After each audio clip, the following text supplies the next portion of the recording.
Movie করার বিষয়ে আমার মাথায় কোনো এখনো কোনো চিন্তা ভাবনা নাই যে আমি মুভি করব কিনা বা মুভির বিষয়। তবে আমি সম্প্রতি একটা নাটক করেছি।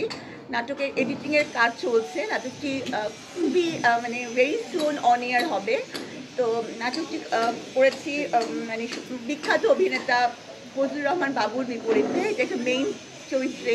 তো আমি আশা করব যে আপনারা সবাই নাটকটা দেখবেন এবং বলবেন, অ্যাসেস করবেন যে সাবিনা অভিনয় কেমন করলো। আমি আমি তো আমার বই লেখাটি খুব ব্যস্ত ছিলাম। তো যখন আমি ওই পরিচালক এস.কে শুভ আমাকে বললেন যে নাটক, এবং যখন উনি বললেন যে ফজলুর রহমান বাবুর বিপরীতে কাজটা করতে হবে, আমি তো খুব খুশি। আমি বলছি আল্লাহ, ওনার বিপরীতে আছে। তখন আমার মাথায় তেমন কিছু হয় না, খুশিটাই মেইন ছিল।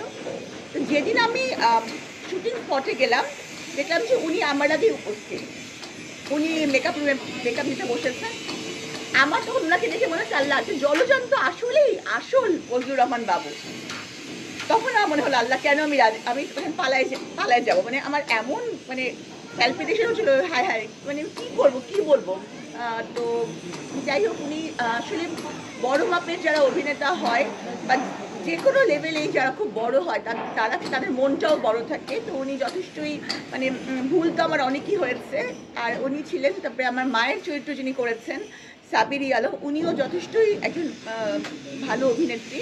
তো ওনারা আমাকে মোটামুটি সাহস দিয়েছেন। না হলে আসলে আমার পক্ষে প্রথম নাটকে এত বড় মাপের অভিনেতা হিসেবে কাজ করা সম্ভব ছিল না। আর আমি আসলে একেবারেই অভ্যস্ত ছিলাম না কি বলতে হবে কিভাবে। আর আপনাদের সামনে যখন কথা বলি, আবার নিজের কথা বলি, কিন্তু যখন আমি নাটকে কথা বলছি তখন সে ডিরেক্টর বলে দিবে যে এই কথাটাই আমাকে বলতে হবে। তো সেটা একটা কঠিন। আমার বিপরীতে আমার ফজলুর রহমান বাবু ছিলেন। হ্যাঁ, রোম্যান্টিক তো ছিলই, যেহেতু স্বামী স্ত্রীর একটা গল্প। রোম্যান্স ছিল, ঝগড়া ছিল, মানবিমান ছিল, সবই ছিল। এবং নাটকের নামই অভিমানী তুমি। না, কিচ্ছুই আমি শোনাবো না। আপনাদেরকে অবশ্যই নাটকটা দেখতে হবে এবং দেখে জানতে হবে। আগে থেকে বলে দিয়ে কি দেখবে মানুষ?